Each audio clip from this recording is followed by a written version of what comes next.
여러분 안녕하십니까? EBS 초대석 정관용입니다. 여러분 클래식 음악 좋아하시나요? 네, 좋아하고 싶은데 왠지 좀 어렵다 이런 분들 꽤 많으실 것 같습니다. 그래서 오늘 그동안의 이 방송 활동 또 책 이런 걸 통해서 왕성하게 어려운 클래식을 대중들에게 쉽게 풀어주시는 분 초대했습니다. 지금 KNN 방송교향악단의 지휘자이시고요. 또 뉴서울 필하모닉 오케스트라의 음악 감독도 맡고 계신 분인데 왜 10수년 전에 유명한 그 베토벤 바이러스 이 김명민 배우가 연기한 강마에 기억나십니까? 그 강마의 실제 모델이십니다. 네, 서희태 지휘자님 모셨습니다. 어서 오십시오. 안녕하세요. 네.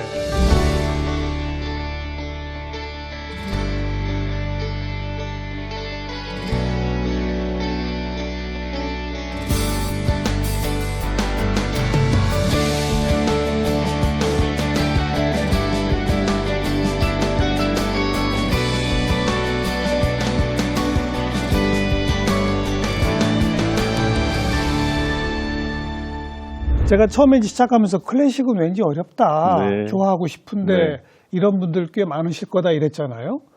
그런 분들을 위해서 제일 첫 마디로 뭐라고 얘기를 꺼내실래요? 클래식이 왜 어려울까요? 그 이유는 저는 생각할 때 예. 우리가 학교에서 배워서 그렇지 않을까 하는 생각을 해요. 우리가 학교에서 음악을 배운다는 것은 그만큼 필요한 음악이고 그래서 우리가 배우기는 하는데 우리가 배우면은 꼭 테스트가 따르잖아요. 시험을 보죠. 예. 그러니까 클래식 음악은 좋은데 이걸 외워야 되고 또 작품 번호가 몇 번이고 뭐 무슨 조에 이런 여러 가지 어려운 것들 또 외래어로 주로 되어 있고 그렇죠. 그런 것들 때문에 오는 거부감 때문이지 사실은 클래식 음악은 우리와 굉장히 저는 밀접하게 있다고 생각을 해요. 그래서 오늘 이 시간이 우리 시청자들에게 클래식에 대한 좀 오해를 푸는 시간이 저는 됐으면 좋겠다는 생각이 듭니다. 대표적인 첫 번째 오해가 네. 그냥 괜히 어렵다고 생각한다. 어렵다. 그렇죠. 괜히 어렵다고 생각한다. 네. 실제로 이런 음악 아시나요? 따라라라란 따라라라란 잠시만 기다리시면 연결해 드리겠습니다. 그럼요. 통화할 때 우리가 정말 자주 듣는 음악이잖아요. 예. 근데 이 음악을 모르는 사람은 분명히 안 계실 텐데 이 음악의 제목은 혹시 아세요? 모르죠. 이런 것들이 문제인 거죠. 아주 쉽게 말하면 하이든의 세레나데인데 이 곡의 원 제목은 하이든 스트링 쿼르텟 호보켄 넘버 17번 작품 번호 3-5번 2악장 안단테 칸타빌레가 이 곡의 원 제목입니다. 이렇게 복잡하니까 뭐라고요? 이러니 많은 사람들이 오해를 하는 거라고 저는 생각을 하고요. 얼마 전에도 오징어 게임의 기상음악으로 나왔던 빰빰빰 빰빰빰빰빰빰 과거에는 자주 듣던 거죠. 그렇죠. 장하 퀴즈의 시그널 음악이기도 했고 이것도 하이든의 트럼펫 협주곡이고 CF에도 너무 많이 나오거든요. 하물며 제가 요즘은 잘 못 들은 것 같기는 한데 청소차 후진할 때 음악 나오는 거 들어보셨어요? 청소차 후진할 때? 네. 뭐죠? 따라라라라라라라 베토벤이 작곡한 음악입니다. 엘리제를 위하여. 그 유명한 엘리제를 그렇죠. 위하여가 그 선율이었나요? 네. 이렇게 많은 음악들을 우리가 실제로 알고 있는데도 불구하고 클래식 좋아하냐고 물으면 대부분 어려워. 어렵나요? 어렵지 않잖아요. 제목이 어렵죠. 아까 하이든 그렇죠. 그러니까 다 사실은 다 필요 없는 거죠. 다 알 필요 없고 그냥 아는 음악, 내가 들어봤던 음악, 이거 좋았어, 이 음악은 너무 사랑스러워, 이 음악은 좀 들으면 눈물이 날 것 같아. 그렇게 감정으로 받아들이면 되는데 그걸 지식적으로 우리는 학교에서 배웠고 시험을 봐야 했고 그게 스트레스가 되었고 그러니 클래식이 좋지 않은 것 같아요. 하긴 저도 라디오나 이런 데서 클래식 방송을 들어보면 네. 제목을 설명해 줄 때는 몰라요. 네. 근데 막상 곡이 흘러나오면 내가 잘 아는 곡인데 그렇죠. 이런 경우가 많거든요. 많죠. 네. 하지만 그렇다고 제가 그 프로그램에 문자를 보내가지고 뭐를 좀 틀어주세요라고 하려면 알아야 되잖아요, 제목을. 관심이 가지면 저는 알아진다고 생각을 해요. 먼저는 이게 좋아 라는 게 첫 번째고요. 두 번째는 좋았는데 뭐였지? 그 다음부터 알고 싶은 것은 자연히 알게 되는 거예요. 내가 찾아보게 되고. 관심이 있으면 그럼요. 공부하게 되더라. 네. 제 주변에 그런 분들이 정말 많거든요. 처음에 관심부터 가져라. 네. 그거네요. 네. 처음부터 그냥 들었으면 좋겠어요. 공연장에 와 보셨으면 좋겠고 공연장의 그 느낌을 한 번쯤은 느껴보셨으면 좋겠어요. 네. 네. 오해 첫 번째가 괜히 어렵다는 거다. 네. 두 번째 오해는 또 뭡니까? 두 번째 오해라고 하기보다는 클래식 음악은 좀 길죠. 길죠. 네. 그러니까 지겨울 거라고 막상 또 생각을 해요. 그러나 클래식 음악이 모두 긴 거냐? 그렇지 않거든요. 클래식 음악들도 굉장히 짧은 음악들도 많고 또 짧은 음악들을 연결해서 모음곡이라고 해서 예. 그런 곡들도 많고 실제로 또 긴 음악들도 있어요. 하지만 저는 처음에는 좀 쉽고 내가 아는 음악들을 즐겨 듣다가 관심이 가지면 또 이 작곡가의 음악은 어떨까 한번 더 관심을 가져보고 그러면서 찾아서 한번 들어보고 또 이것도 한번 내가 도전해볼까 하는 그런 생각이 생겼을 때 긴 음악에도 도전해보면 저는 뭐 클래식 음악 그렇게 어렵지 않게 대중들에게 가까이 갈 수 있다고 생각합니다. 좀 아까 지휘자님이 공연장에 좀 와보고 이런 표현 네. 쓰셨는데 그냥 방송이나 이런 걸 통해서 듣는 거하고 다릅니까? 많이 다르죠. 어떤 차이가 있나요? 첫 번째는요. 저희가 연주하는 이 음악은 어쿠스틱이라고 하죠. 그러니까 실제로 사람이 연주를 하고 악기의 울림을 연주자의 기량과 연주자의 호흡으로 그 소리를 만들어서 공연장이 악기가 되는 거예요. 그 공연장을 울려서 나오는 정말 자연스러운 소리죠. 그렇죠. 그래서 귀에 전혀 부담을 주지 않는 음악들이에요. 그런데 마이크를 통해서 나오는 음악들은 사실 좀 귀에 자극을 많이 주잖아요. 제가 너무 대중적인 곳이긴 하지만 제가 즐겨 가지 않는 곳 중에 하나가 바로 노래방이거든요. 노래방 가면 스피커로 나오는 소리가 너무 커요. 그러니까 저는 귀가 좀 아무래도 다른 분보다는 조금 더 예민한 편이니까 제 귀에는 그게 너무 힘들어요. 그래서 저는 잘 안 가게 되는데 그런 소리가 너무 아름다운 정말 최상의 소리, 어떤 비싼 그 음향 기기를 통해서도 들을 수 없는 최상의 소리를 공연장에서 들을 수 있고요. 저는 여기 오니까 너무 분위기가 좋거든요. 나중에 정말 이런 서재를 한번 가졌으면 좋겠다. 그런 마음이 바로 들거든요. 그런 것처럼 공연장 가보면 그 분위기가 공연장의 느껴진다. 분위기가 우리 집에도 이런 공간이 있었으면 얼마나 좋을까. 그런 생각이 분명히 저는 들 거라고 생각하거든요. 근데 좀 비싸잖아요, 또. 비싼 것도 있고 또 의외로 굉장히 저렴한 것들도 많아요. 하긴 요즘은 뭐 시립교향악단의 연주라든지 어떤 경우는 제가 얼마 전에 했던 공연도 1,000원의 행복이었어요. 1,000원? 네, 세종문화회관 대극장에서 했던 공연인데 티켓값 1,000원이에요. 그런 경우들도 많이 있으니까. 맞아요. 네네. 또 시간대도 요즘은 다양해졌어요. 그렇죠. 뭐 브런치 콘서트도 그러니까요. 있고 또 낮에 하는 것들도 있고요. 또 뭐 주말에는 5시, 3시, 5시 또 저녁에 하는 것도 있고 다양하죠. 또 뭐 교향곡을 연주하는 오케스트라의 공연도 있고 성악가들이 하는 오페라도 있고 정말 다양하게 관심만 가진다면 정말 즐길 만한 음악회들이 많이 있습니다. 어려워하지 말고 관심 갖기 시작하고 공연장에 좀 와보셨으면 좋겠습니다. 또 그다음에 그럼 저절로 이제 공부가 되는 겁니까? 그러면 관심이라는 게 생기겠죠. 그 다음부터는 찾게 될 거라고 저는 생각해요. 공연장 가서 꼭 그 로얄석 비싼 자리에 안 앉아도 되죠?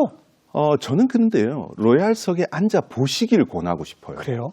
공연과 친해지려면 첫 번째는 티켓을 사는 것부터 시작이 되어야 돼요. 왜냐하면 우리가 무료 공연들이 많거든요. 근데 무료 공연의 가장 큰 특징이 뭘까 하면 대부분 귀국 독주회, 귀국 독창회 이런 것들이 무료 공연이 많아요. 왜냐하면 아직 안 알려졌으니까. 자기를 첫 선을 보여야 하니까. 선을 보여야 되는데 아직 나를 아는 사람은 별로 많지가 않고 그러니까 주위의 분들을 권해서 무료로 공연을 하는 경우들이 많겠죠. 그런데 귀국 독주의 귀국 독창회에서 연주하는 프로그램이 주로 어떤 거냐면 뭐 교수님도 논문 쓰시잖아요. 같은 내용의 논문을 쓰면 논문 허가가 나는 표절이 되는 거죠. 저희도 외국에서 공부할 때 졸업을 할 때 되면 학위를 받아야 될 때는 남들이 하지 않았던 것을 찾아서 해야 돼요. 그러니까 현대 음악을 안 할 수가 없거든요.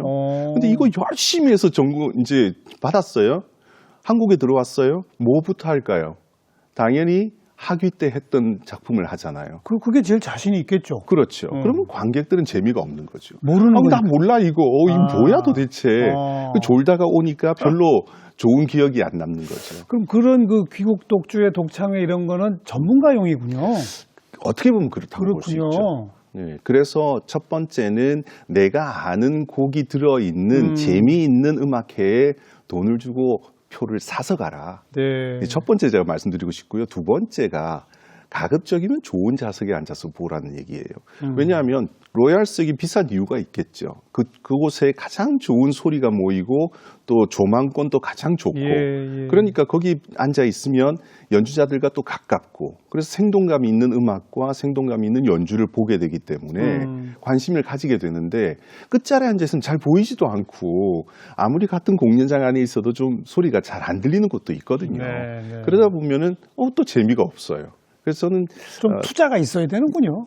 조금이라도 그렇죠. 조금이라도 좋은 자리에서 보고 또 한 가지는 유명한 연주자의 음악회를 보라고 하고 싶어요. 그 이유는 연주자가 유명하다는 것은 실력이 그만큼 있다는 거죠. 그렇죠. 그리고 또 많은 관객들로부터 찬사를 받아왔던 시간이 있기 때문에 이 연주자의 음악회는 어떤 분야의 부분에서든 특출함이 있어요. 실력적으로도 그럴 수가 있고 퍼포먼스가 좋을 수도 있고 또는 그 공연의 느낌이 굉장히 어떨 때는 따뜻할 수도 있고 어떨 때는 정말 슬플 수도 있고 그런 것들을 잘 만들어내는 사람들이 유명해지는 거거든요. 그래서 유명한 음악가들이 하는 음악회를 보라. 전 그렇게 추천드리고 싶습니다. 유명 음악가의 좋은 좌석이면 좀 비싸긴 하겠네요. 그렇죠. 그래도 그렇죠. 이건 네. 투자할 가치가 한 번쯤은 경험해 볼 만하지 않을까 하는 생각을 해요. 그리고 또 좋은 좌석이라는 것은 사실은 처음 음악회를 갈 때는 앞자리가 좋긴 해요. 제일 잘 보이고 생동감 있잖아요. 또 연주자들의 호흡도 들을 수가 있고. 근데 조금 중급 이상이 되면 중간 자리 뒤쪽이 좋아요. 그 음향이라는 거, 소리라는 것은 이렇게 떠오르는 성질이 있어서 너무 앞에 있으면 이 소리가 좀 직접적으로 들리고 그 아름다운 공명이 된 소리는 사실 좀 중간 뒤쪽 천장을 이렇게 한 바퀴 돌아 내려오는 그렇죠. 그리고 2층 첫 번째 라인, 그래서 대부분의 로얄석이 2층 첫 번째 라인이거든요. 그래서 그런 자리를 이제 찾게 될 거예요. 뭐 교수님께서도 아마 그런 관심을 갖게 된다면 분명히 그 자리를 찾게 되실 겁니다. 네. 저는 뭐 그렇게 자주는 아닙니다만 그래도 뭐 여러 번 가본 적은 있는데 말씀하신 것 중에 내가 이미 알고 있는 곡, 그 곡이 나오면 저절로 더 기분이 좋아지더라고요. 그렇죠. 제가 그걸 정말 한번 경험한 적이 있어요.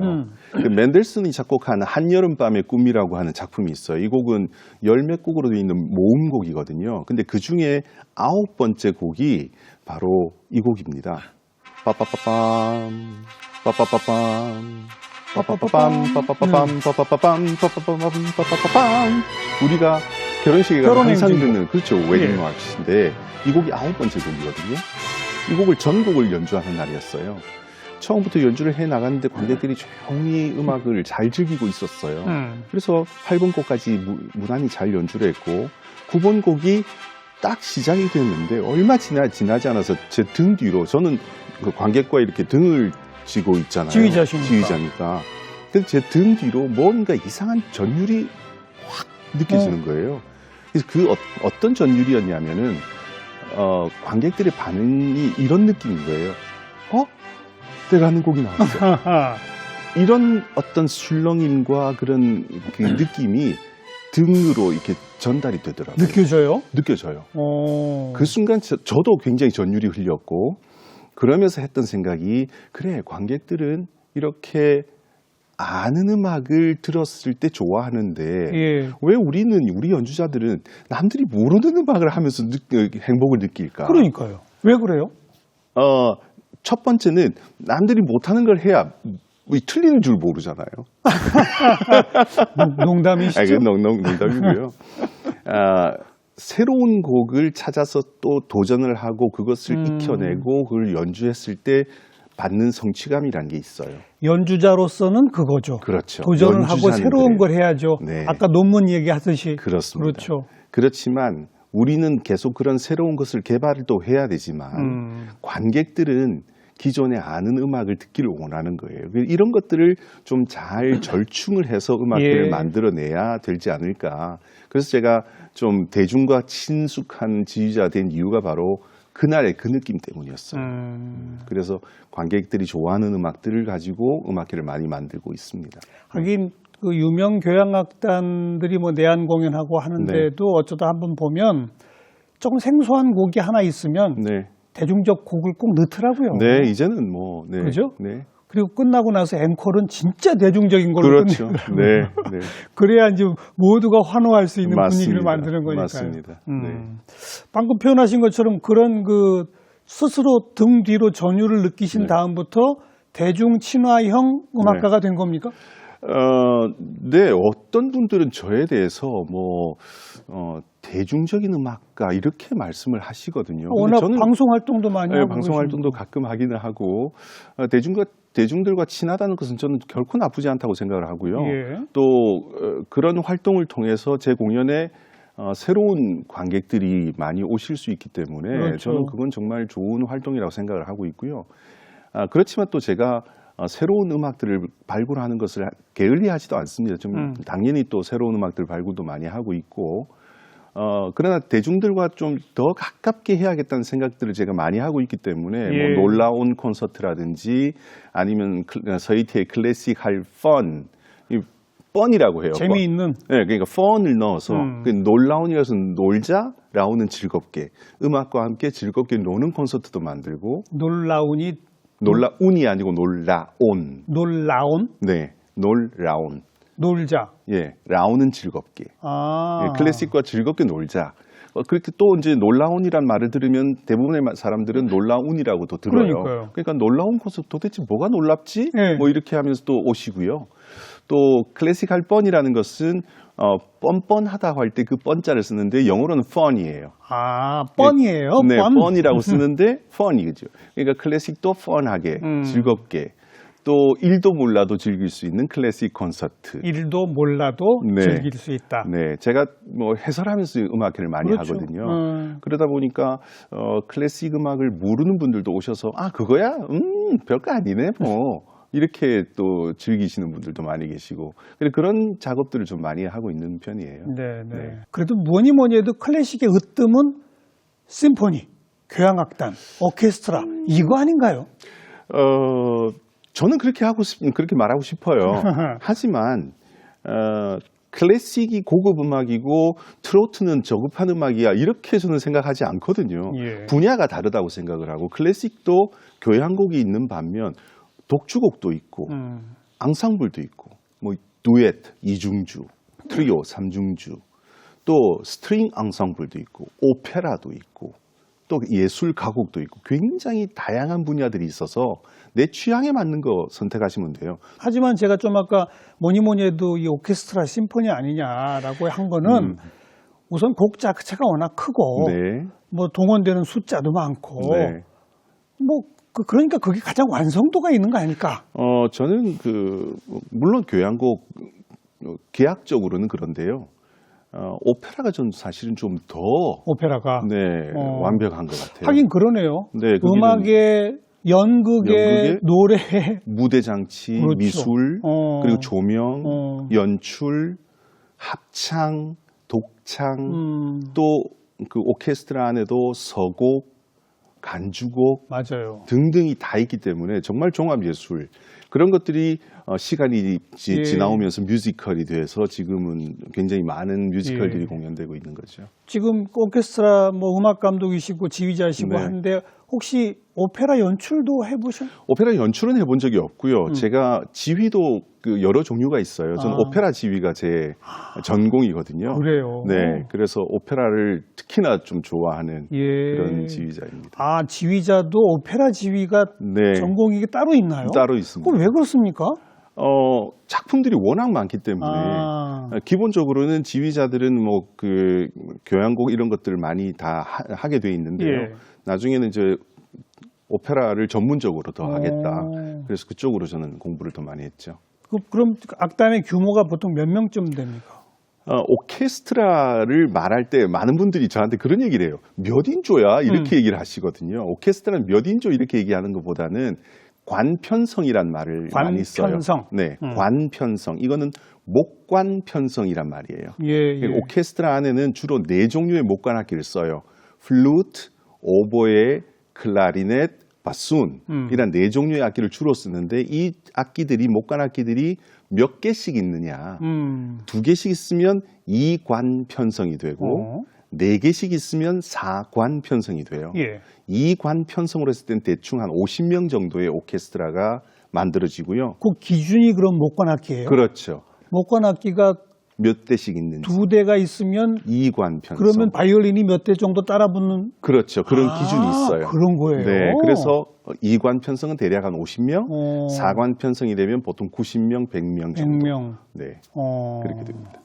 그런 100명 정도 되는 악단 그 오케스트라를 이렇게 지휘석에 딱 서시면 네. 그 소리가 다 들려요. 들려야죠. 악기 하나하나 소리가? 네, 지휘자에게 그 소리가 안 들리면 지휘자 할 수가 없죠. 근데 그걸 굉장히 궁금해 하시더라고요. 네. 근데 그런 소리가 있잖아요. 소리마다 질감이 다 다르잖아요. 바이올린의 소리가 다르고 첼로의 소리가 또 다르고 트럼펫의 또 플룻의 소리가 다 질감이 달라요. 그 다른 질감의 소리는 분명히 우린 다 알고 있고 그 질감의 소리에서 음정이 잘못되면 금세 어떤 파트가 잘못된지 알 수 있죠. 이게 아주 어려운 게 아니고요. 그건 조금만 연습이 되면 금세 알 수 있어요. 근데 그 바이올린만 해도 수십 대가 있잖아요. 그렇죠. 수십 명이 연주하죠. 그 수십 대 바이올린 소리 하나하나가 들린단 말이에요. 그게 그 파트별로 들리죠. 어떤 부위. First violin의 파트의 소리가 들리고 Second violin의 우리는 또 악보를 통해서 총보라는 게 스코어를 보는데 스코어에 각 파트의 멜로디들이 다 적혀 있거든요. 그러니까 그 파트의 멜로디가 예를 들어서 아주 쉽게 딴딴 따라라란 딴딴 이런 멜로디가 들려야 되는데 딴딴 따라란 이상한 소리가 들려요. 그럼 그 파트가 어느 파트인지 우린 질감적으로 알고 그 파트의 음정이 잘못된 걸 지적하고 다시 연습시키고 그런 식으로 합니다. 이런 거는 좀 타고나는 겁니까? 아니면 노력해서 얻을 수 있는 겁니까? 음악적인 능력은 저는 타고나는 게 좀 많은 것 같아요. 그렇죠. 네, 아무래도. 청음력이라고 하는. 그렇습니다. 그건 좀 천성적인 게 있는 거죠? 예, 예.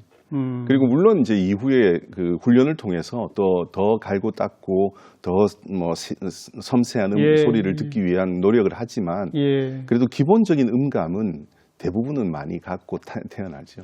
워낙 어려서부터 그러셨습니까? 네, 저도 어렸을 때 음악을 어릴 때부터 했고요.